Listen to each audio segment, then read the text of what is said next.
भारत गौरव आचार्य श्री पुलक सागर जी गुरुदेव के प्रवचन और धार्मिक कार्यक्रम देखने एवं सुनने के लिए जिन शरणम मीडिया चैनल को अभी सब्सक्राइब करें और बेल आइकॉन पर क्लिक जरूर करें। एक व्यक्ति ने मेरे से पूछा कि महाराज जरा एक बात तो बताओ, मुस्लिम समाज माला उल्टी क्यों फेरता है और हिंदू माला ऐसे क्यों फेरता है सीधी? एक के अंदर जब माला फेरता है हिंदू समाज तो मोती को इस तरह से अंदर लेता है, मुसलमान फेरता है तो इस तरह से बाहर करता है। तो बोले ऐसा क्यों करता है? मैंने कहा कोई अंतर नहीं है, दोनों ही एक हैं, दोनों ही एक सिक्के के दो पहलू हैं। बोले मतलब क्या है? मैंने कहा मतलब इतना है कि जब कोई मुसलमान माला फेरता है ना तो मोती बाहर की तरफ ले जाता है, वह कहता है मेरे जीवन की सारी दुर्गुण बाहर निकल जाएं। और हिंदू जब फेरता है ना तो वो इसलिए माला अंदर लेता है कि दुनिया के सारे सद्गुण मेरे भीतर आ जाना चाहिए। बताओ दोनों में क्या अंतर हुआ? विचार करिए क्या अंतर हुआ दोनों में। एक सद्गुणों को अंदर लाता है और एक दुर्गुणों को बाहर निकाला करता है। उसका नाम माला हुआ करता है, उसका नाम मंत्र हुआ करता है। एक ही चीज है, क्या अंतर है दोनों में? यहां पर हमारे सुशील जी महाराज साहब भी बैठे हुए हैं, वो राम धुन में राम में जीते हैं। मैं भी कह सकता हूं कि आज इस मंच पर आए हैं तो एक बात ध्यान रखना, राम शब्द में दो अक्षर हैं, रा और मा। उनके पास राम है तो मेरे पास प्रथम तीर्थंकर ऋषभदेव और अंतिम तीर्थंकर महावीर हैं। जब ऋषभ और महावीर को मिला दो तो राम अपने आप बन जाया करता है। ध्यान रखिए, एक शब्द है हिंदुओं में मदन मोहन।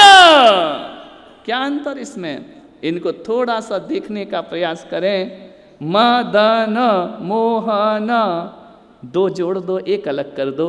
मदन का मद जोड़ दो और ना लगा दो, ना को थोड़ा सा अलग करो तो मदना वो मदन, मोहना वो मोहन। यही तो जिनेंद्र है, यही तो तीर्थंकर है। वही भी तो कहते हैं कि मोह ना करो मद ना करो, यही जीवन का लक्ष्य। यही तो मदन मोहन है। ध्यान रखना, मोहम्मद जिसके पास ना मोह है ना मद है वह दुनिया में मोहम्मद हुआ करता है। क्या कहती है कुरान, क्या कहती है गीता, क्या कहती है बाइबिल, क्या कहता है जिनागम? यही तो कहता है ना मोह ना मद, उसका नाम मोहम्मद हुआ करता है। हिंदू जो हिंसा से दूर रहता है वो हिंदू हुआ करता है, और जो ईर्ष्या से दूर रहता है वो ईसाई हुआ करता है। ध्यान रखिए, किसकी बात कर रहे हो? कहाँ अलग अलग हैं हम? अंतर के भावों को जाकर के देखो तो वही है हम। बस इतना ही संदेश दे रहा हूं आज इस मंच से कि आज इमाम साहब यहां बैठे हैं। मैं पूछता हूं कि बताइए आपका अल्लाह साकार है या निराकार है? निराकार अल्लाह है, ध्यान रखना। यहाँ पर हमारे स्थानक संप्रदाय से डॉक्टर लोकेश मुनि जी महाराज बैठे हैं। हमारा सिद्ध आकार है या निराकार है? निराकार है। वेद से बैठे हैं, पूछता हूँ ब्रह्मा आकार है या निराकार है? निराकार है। और सिख समुदाय से पूछता हूँ कि बताओ हमारी आत्मा आकार है या निराकार है? तो वो कहेंगे निराकार है। तो एक बात बता दे, ये दुनिया जब हम सबके आराध्य निराकार हैं तो आकार के झगड़े क्यों करते हो मेरे भाई? आकार पे लड़ाई क्यों होती है? क्यों इबादत पे लड़ाई है? क्यों पूजा पे लड़ाई है? क्यों हमारी परंपराओं पे लड़ाई है? जब सबका ईश्वर निराकार है तो फिर निराकार को पूजो। देश से लाठी झंडे और चाकू गिरने में ज्यादा देर नहीं लगेगी। ध्यान, सब निराकार के उपासक हैं, आकार के झगड़े हुआ करते हैं। निवेदन करूंगा आपसे, हमारे देश की असली पहचान ये है। अमेरिका के एक सांसद ने एक भारत को पत्र लिखा, उसका उत्तर भारत आज तक नहीं दे पाया है। मैं सोचता हूं कि शायद आप दे सकें। सांसद महोदय बैठे, भारत से उसने 3 प्रश्न किए। पहला प्रश्न अमेरिका के सांसद ने कहा कि तुम्हारे देश का नाम क्या है? क्या है हमारे देश का नाम? उसने पूछा। यदि तुम्हारे देश का नाम भारत है, आर्यावर्त है, अजनाब है, तुम्हारे देश का नाम यदि भारत है तो फिर इंडिया किसको कहते हैं? विचार करिए। अमेरिका का नाम अमेरिका है, उसका दूसरा नाम नहीं हुआ। चाइना का नाम चाइना है, वह दूसरा नाम नहीं हुआ। फिर तुम्हारे भारत के दो नाम क्यों हुआ करते हैं? फिर आप भारत को इंडिया कहकर क्यों बुलाया करते हो? मेरा पहला प्रश्न सांसद ने पूछा, क्यों बोलते हो आप इस देश को इंडिया? और मैं आप इस संसद में, धर्म संसद भी बैठी है, मैं चाहता हूं कि इस देश से इंडिया नाम का बहिष्कार होना चाहिए। जब अंग्रेजों का बहिष्कार हो गए तो इंडिया का भी बहिष्कार होना चाहिए। मेरे देश का नाम भारत होना चाहिए, मेरे देश का नाम हिंदुस्तान होना चाहिए, मेरे देश का नाम आर्यावर्त होना चाहिए। ध्यान रखना, जहां आर्यों का निवास रहा करता है। यह पहला प्रश्न है। उन्होंने दूसरा प्रश्न किया कि जरा बताइए आपके देश की कोई भाषा है या नहीं है? ध्यान रखना। बोले भाषा है, तो बोले फिर अंग्रेजी क्यों बोली जाती है? आपके यहाँ हिंदी भाषा है ना? हाँ है।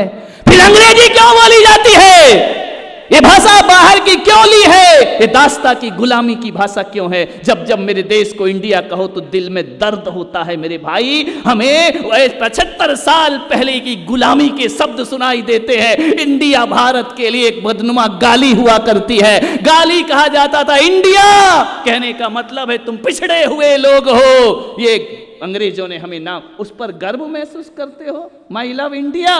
नहीं, मेरा भारत महान, यह नारे होना चाहिए हमारे। ध्यान रखना है। यह कहा जाता है, अभी एक नारा लग रहा था, मेरा भारत बने महान। इनका मूर्ख हो क्या? भारत बने महान इसका मतलब ही महान नहीं है क्या? ध्यान रखना, यह नारा नहीं होना चाहिए। मेरा भारत महान था, है और हमेशा महान रहेगा। बनने की बात क्यों करते हो? कोई नहीं बना सकता, देश तो अपने आप में महान है। ध्यान रखिए। उसने तीसरा प्रश्न किया, आपके देश की कोई सभ्यता है या नहीं है? इनका सभ्यता तो है। कोई संस्कृति है या नहीं है? यदि आपके देश की संस्कृति है तो एक बात बताओ, फिर जापान से बने हुए कपड़ों के लिए तुम्हारा देश क्यों मरता है? ध्यान रखिए। तुम अपने परिधानों में क्यों नहीं रहा करते हो? तुम्हें विदेशों के पश्चिमी वस्त्र आपकी बेटियों को क्यों पसंद है?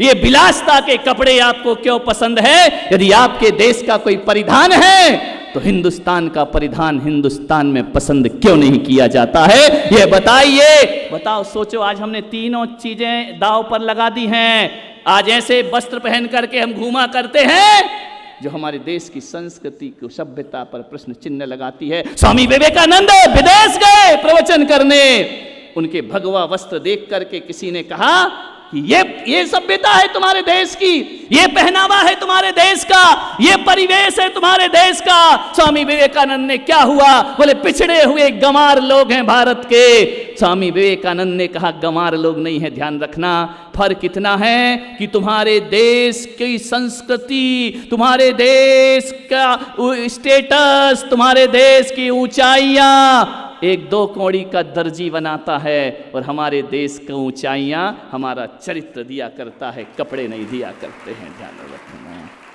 क्या दीवाने लोग थे वो। ध्यान, स्वामी विवेकानंद गए थे विदेश में, एक जगह गए, क्या देखा उनने कि गीता नीचे रखी है, उसके ऊपर बाइबलों का ढेर लगा हुआ है। मान्यवर, जब वो किसी लाइब्रेरी में गए तो उनसे कहा गया, देखो तुम्हारी गीता के क्या हाल है। वो सबसे नीचे रखी है, उसके ऊपर कितनी किताबें दूसरी रखी हैं। मालूम है, विवेकानंद जी ने कहा मेरी गीता नीचे ही रहेगी। क्या स्वाभिमान थे इनके, मेरी गीता नीचे रहेगी। बोले क्यों? बोले सारी दुनिया के जितने भी धर्म है ना, उन सब की नींव कोई है तो गीता हुआ करती है। जिस दिन नींव का पत्थर हट गया उस दिन सबको गिरने में ज्यादा देर, उनको तो वहीं रहना चाहिए। ध्यान रखना मान्यवर, सोचना है, आपको विचार करना है, चिंतन करना है थोड़ा सा। कैसे वो लोग थे? मैं आपसे पूछना चाहता हूं, एक प्रश्न आज मेरा आपसे है, हिंदुस्तान से, इस भारत से है। 3 प्रश्न तो उसने पूछे, एक मैं पूछता हूं, तुम्हारे देश की सभ्यता क्या है? यदि अहिंसा आपके देश का आचरण है तो फिर इस देश में इतने बूचड़ खाने क्यों हुआ करते हैं? ध्यान रखिए। पहला प्रश्न है देश की सरकार से, यदि सत्यमेव जयते हमारे देश की पहचान है तो फिर झूठ क्यों बोला जाता है? ध्यान रखिए, क्यों बोलते हैं झूठ लोग? विचार करिए, इतना झूठ केवल पुलिस थाने में लिखने के लिए है सत्यमेव जयते, हृदय में लिखने के लिए नहीं। सत्य अहिंसा का दुनिया से केवल अब इतना नाता है, सत्य अहिंसा का हमसे केवल इतना नाता है, दीवारों पर लिख जाता है, दिवाली पर पुत जाता है। ध्यान रखिए, क्या यही हमारी सभ्यता है? यही संस्कृति है? यही हमारे जीवन 75वीं आजादी हम मना रहे हैं? चिंतन करो अपने देश का, क्या खोया है और क्या पाया है हमने इस देश में। मान्यवर, मैं इतना ही कह सकता हूं, इतना ही मैं अपने विचार रख सकता हूं, अपनी वाणी दे सकता हूं कि 75 साल जो हमने भोगा है इस देश में, सबने लूटा है हमारे देश को। मैं आपसे निवेदन करना चाहता हूं, 75 साल हमने लड़ने के सिवा क्या किया है? बताइए, अंग्रेजों से तो लड़के उन्हें खदेड़ दिया, घर की लड़ाई के अलावा हमने क्या किया? कभी मंदिर लड़ा है, कभी मस्जिद लड़ी है। और एक बात याद रखना, ना मंदिर लड़ता है ना मस्जिद लड़ती है, लड़ते वो लोग हैं जो ना मस्जिद के होते हैं ना मंदिर के होते हैं। ध्यान रखिए, वो लोग लड़ा करते हैं जीवन में। ना हिंदू लड़ता है ना मुसलमान लड़ता है। इस देश में यदि लड़ाई होती है तो बेईमान से लड़ाई हुआ करती है। मान्यवर, क्यों लड़ते हैं आपस में? एक निवेदन है, ये बड़े बड़े संत यहां पर बैठे हुए हैं, ये राष्ट्रपति तक भी जाते हैं, प्रधानमंत्री तक भी जाते हैं, संसद में भी जाते हैं, विधानसभा में भी जाते हैं, सब जगह इनकी पहुंच है। मुझे ले जाने का कह रहे ना, तो मैं इतना ही कहूंगा, मेरे विचारों को लेकर के जाओ, मैं मजबूर हूं। लेकिन एक चीज मैं इनसे कहूंगा, जाकर के उनसे कहो, भारत की हुक्मरानों से कहो, जाकर के उनसे जाकर के पूछो, उनसे जाकर के बोलो। ध्यान रखिए कि देश में इतना ही मेरा संदेश देना, 75 साल बहुत लड़ लिया हिंदू मुसलमान, बहुत लड़िए सिख ईसाई, बहुत लड़ लिए आपस में एक दूसरे के धर्म को नफरत से देखने वाले लोग। मैं एक निवेदन करता हूं, आने वाले 10 साल, केवल 10 साल, मैं ज्यादा नहीं कहूंगा, क्योंकि क्या मालूम 10 साल में हम कौन चले जाएं, देख नहीं पाएंगे। 10 साल, आने वाले 10 साल, यदि पूरे हिंदुस्तान के सभी संप्रदाय एक होकर के जी लें, बस 10 साल, तो पता लग जाएगा हमने क्या खोया है, क्या पाया है। ध्यान रखिए, पूरे विश्व में हुकूमत होगी भारत की। विश्व गुरु बनने का मतलब ये नहीं होता कि हमारे घर में झगड़े होते रहे। भारत का आजादी का जश्न आजादी का मतलब ये नहीं होता है कि मेरी भारत माता को कोई डायन कह दे और उसे जेट प्लस सुरक्षा दी जाए। ध्यान रखिए, ये मेरे भारत का आजादी का जश्न नहीं हुआ करता है। आजादी इसे नहीं कहते हैं कि कहीं मंदिर तोड़ा जाए, कहीं मस्जिद तोड़ी जाए, ये आजादी होती है। ये आजादी पाई हमने 75 साल में। विचार करिए आप, आजादी का मतलब ये नहीं होता है कि मेरी बेटियां सड़कों से गुजरे तो निर्भया जैसा बलात्कार कर दिया जाए इस देश में। ये आजादी होती है हमारे देश की। इसे आजाद भारत कहोगे? सुबह से निकलो तो शाम लौट कर आओ, इसकी कोई गारंटी नहीं होती है। ध्यान रखना, ये आजादी हमारे देश की कि जब कोई मुहर्रम आता है, कोई ईद मनती है, और कोई रामनवमी आती है, कोई महावीर जयंती मनती है, हर त्योहार डरा डरा सा आता है, हर त्योहार भयभीत सा आता है इस देश में, हर जगह पुलिस लगाना पड़ती है। मैं तो कहता हूं आजादी तब होगी जब इस देश को पुलिस की जरूरत नहीं पड़ेगी, हर व्यक्ति अपने आप से प्रेम से जीना प्रारंभ कर देगा। वो हमारी, मैं सपना देख रहा हूं कि ऐसा शताब्दी महोत्सव हमारा मनना चाहिए। ध्यान रखिए, मैंने इन सबको इसीलिए बुलाया है, इसीलिए आमंत्रित किया है कि आओ। एक बात याद रखना, लोग कहते हैं कि समाज टूटा है, लोग टूटे हैं। लोग कभी नहीं टूटते, समाज कभी नहीं टूटती। अनुशासन जब भी टूटता है तो ऊपर वालों से टूटता है। ध्यान रखिए, यदि आपके शर्ट की ऊपर की बटन गलत लग जाए ना, तो सारी बटन गलत होती हैं। ध्यान रखना, कोई भी समाज आपस में नहीं लड़ता है। एक बात याद रखना, अनुशासन जब भी टूटा है ऊपर वालों से टूटा है। और ऊपर कौन बैठा है आज बताइए? आप बैठे या हम लोग बैठे हुए हैं। देश बंटता है तो हम लोगों से बंटता है, ध्यान रखना। किसी इमाम से, किसी मुसलमान से, किसी मौलवी से, किसी पंडित से, किसी आचार्य से देश के टुकड़े होते हैं। आओ 75वीं जयंती पर ये करें कि जो गलतियां पूर्वजों ने की हैं, जो फाड़ करके गए हैं कपड़ों को, हम छोटी सी सुई बन के सीने का प्रयास करें, उन्हें ध्यान रखिए।